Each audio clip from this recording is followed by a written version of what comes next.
वो लीला प्रभु राम की ज्यादा से ज्यादा लोगों तक पहुंच सके। लेकिन प्रभु राम की उस लीला जो एक पौराणिक है, पौराणिक धर्म है, पौराणिक ग्रंथ है, उसके साथ कोई छेड़छाड़ नहीं होनी चाहिए। लेकिन जो आदि पुरुष बनी, उसके अंदर रावण को ऐसे दिखा दिया जैसे मंगोल का कोई लुटेरा हो। काले काले पहाड़ दिखा दी, सोने की लंका कभी काली हो सकती है, सोना तो सोना है। तो बहुत सारी गलतियां उसके अंदर थी, और जिन गलतियों वो लीला प्रभु राम की ज्यादा से ज्यादा लोगों तक पहुंच सके। लेकिन प्रभु राम की उस लीला जो एक पौराणिक है, पौराणिक धर्म है, पौराणिक ग्रंथ है, उसके साथ कोई छेड़छाड़ नहीं होनी चाहिए। लेकिन जो आदि पुरुष बनी, उसके अंदर रावण को ऐसे दिखा दिया जैसे मंगोल का कोई लुटेरा हो।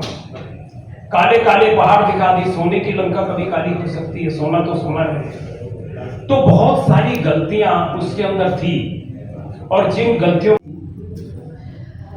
लेकिन जब वन में वो लोग गए, तो जब भगवान राम वन की ओर बढ़ते हैं और वो लक्ष्मण जी को कहते हैं कि माँ सीता का ख्याल रखना, इनकी रक्षा की जिम्मेदारी मैं तुम पर सौंप कर जा रहा हूँ।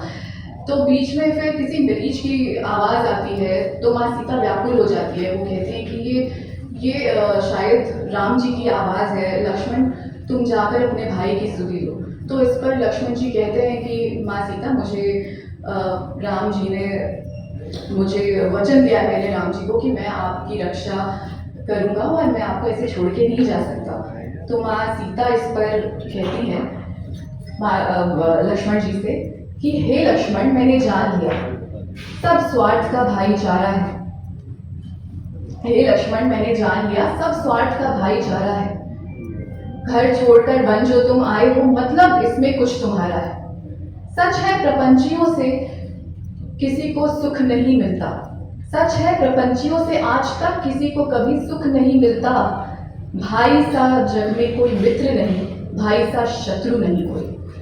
तो ये जो माँ सीता के कठोर शब्द आपको शायद लग रहे होंगे कि माँ सीता इतनी क्रोधित होकर लक्ष्मण जी को कह रही है, दरअसल ये माँ सीता इतनी व्याकुल है अपने पति के प्रेम में, अपने पति की चिंता में, कि वो लक्ष्मण जी से निवेदन कर रही हैं और एक